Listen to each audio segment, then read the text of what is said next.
Welcome to my YouTube channel. अगर आप इस चैनल पर नए हैं तो इसको सब्सक्राइब और वीडियोस को लाइक और शेयर भी कर दें। आज की हमारी कहानी का टॉपिक है कि बादशाह का बेटा क्यों अपनी बीवियों को तलाक दे देता था।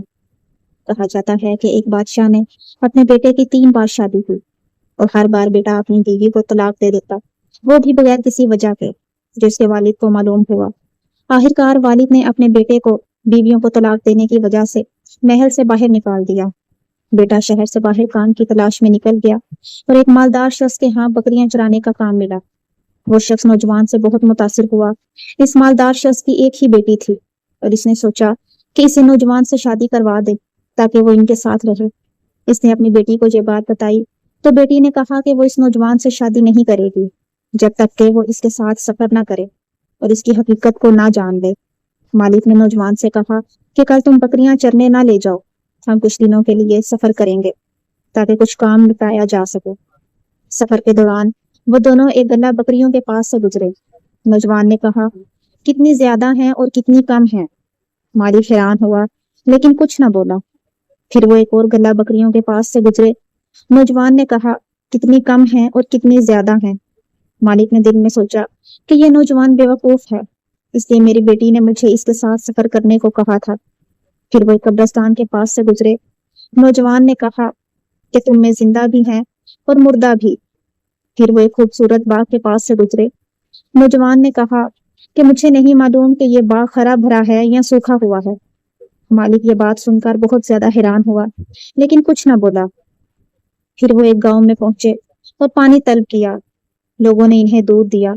नौजवान ने पहले खुद पिया और फिर मालिक को दिया। फिर वो एक और गांव में पहुंचे और पानी तलब किया। लोगों ने इन्हें पानी दिया। इस बार नौजवान ने पहले मालिक को दिया और फिर खुद पिया। मालिक ने दिल में सोचा कि नौजवान ने मुझे दूध देने में बेहतरामी की और पानी देने में इज्जत दी।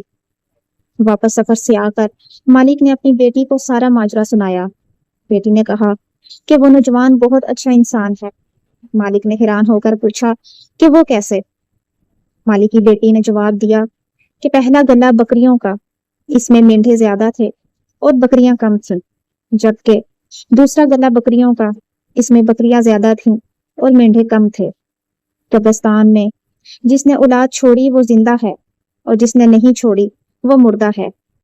बाग अगर मालिक ने अपने पैसों से बनाया है तो हरा भरा है और अगर कर्जे से बनाया है तो सूखा हुआ है। दूध जब बर्तन में डाला जाता है तो दूध नीचे बैठ जाता है और पानी ऊपर आ जाता है। इसने पहले पानी पिया और आपको दूध दिया। कुएं का पानी, साफ पानी ऊपर आ जाता है। इसने आपको पहले दिया और बाद में खुद पिया। मालिक ने बेटी की बातें सुनकर नौजवान से अपनी बेटी की शादी करवा दी। शादी के बाद जब नौजवान अपनी बीवी के पास आया तो इसने इसके सर पर हाथ रखकर पूछा, ये सर किसका है। बीवी ने जवाब दिया, ये मेरा सर था और अब तुम्हारा है। नौजवान ने कहा कि सफर के लिए तैयार हो जाओ, मैं बकरियां चराने वाला नहीं हूँ, मैं बादशाह का बेटा हूँ और मैं तुम्हारी तलाश में ही निकला था। आपको आज की हमारी कहानी कैसी लगी कमेंट्स में अपनी राय का जरूर इजहार करें और अगर चैनल पर नए हैं तो इसको सब्सक्राइब और वीडियोस को लाइक भी कर दें।